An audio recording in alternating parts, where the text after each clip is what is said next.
Langit ang tamaan, huwag magalit kundi magbago.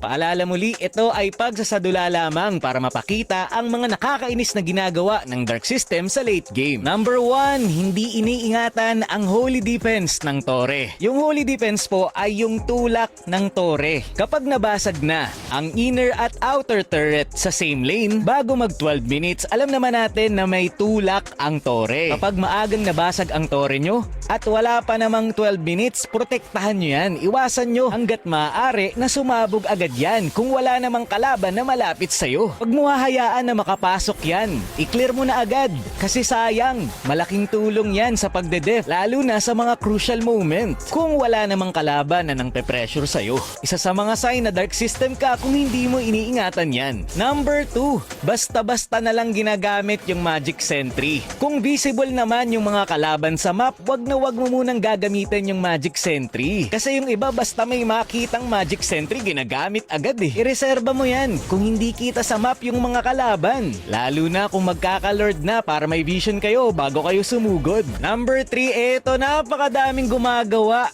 Kiniklear ang dadaanan ng Lord. Kung buhay ang mga kalaban nyo para mag-def, after nyong makuha ang Lord, i-clear nyo muna ang side lane. Kasi kapag clear nyo agad yung dadaanan ng Lord, mas bibilis yung pagmarcha ng Lord papunta sa torre ng kalaban. At dahil yung side lane nyo ay malayo pa yung mga minions, mid lane lang ang kailangan i-def ng kalaban, kaya ang ending, madedef lang nila.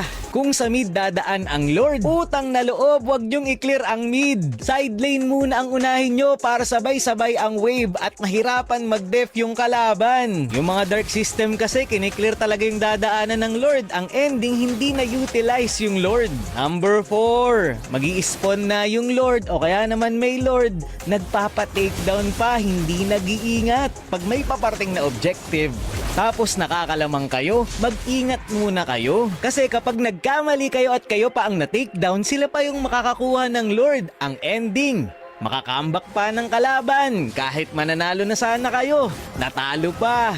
Nako, napakadaming ganyan sa solo. Number 5, pinipilit mag-Lord kahit wala o na-takedown yung jungler. Dark System din yung mga kakampi mo. Kapag na-take down yung retry holder nyo, tapos may retry holder pa sa kalaban, may jungler pa sa kanila, pero pinilit pa rin mag-lord. Ang ending, kalaban ang makakakuha. Awit talaga. Number 6, yung marksman na hindi tumutulong sa Lord. Bro, kapag late game na, kailangan na ng marksman na tumulong sa Lord. Kasi ikaw na lang yung makaka-takedown yan, lalo na kung malambot lang yung hero ng jungler nyo. Nakakainis yung mga ganyang kakampi. Number 7, hindi mo na pinoplow ang side lane bago mag-lord. Bago kayo mag-lord, make sure na maayos na naka-flow ang mga minions nyo sa side lane. Kasi pwede silang makasegway or baka mapush ng minions yung torre nyo sa kabilang side habang kayo ay nakikipag-lord fight. Yung mga Dark System nakakampi mo kasi sa solo, basta nakakita ng lord, ina-atake agad, hindi mo na pinoplow. Number 8, naglo-lord pa kahit endable na. Wala na ngang magde-def, nag-lord pa kayo, sayang, tapos na sana. Number 9, nagpupush nang hindi iniisip ang death timer ng kalaban. Kapag mabubuhay na yung kalaban, huwag ka nang lumalim para mag-push, lalo na kung delikado at crucial yung game. Tumingin ka sa death timer kapag malapit na mabuhay ang kalaban, mag-back ka na. Number 10, nagpapa-shutdown.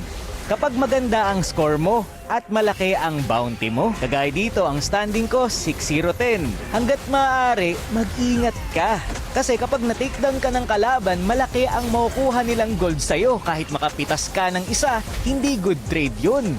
Mas malaki yung gold na makukuha ng kalaban mo. Kaya nakakabawi yung kalaban eh. And last special mention, yung mga nagbebenta ng item kahit hindi pa tapos yung game. Ito yung feeling mo tapos na, kaya binenta mo na lahat ng item mo, ang ending, nakambak pa kayo. Ako guys, aminado ko, nagagawa ko din ang iba sa mga ito. Pero kung iiwasan natin ang mga ito, mas lalaki ang chance nating manalo. Kasi iwas sa lose streak, iwas sakit sa ulo. Ginawa ko itong video ito, lalong-lalo na para sa mga solo player, para mabawasan ang Dark System sa Mobile Legends. By the way guys, available na nga pala ang Shyrax X Legends. By the way guys, available na nga pala ang Shyrax X Fuego Finger Sleeves. So kung mahilig ka sa purple, eto na ang para sa'yo. Ilalagay ko na lang sa comment section. Yun lamang for this video. Maraming salamat sa panonood and to God be the glory.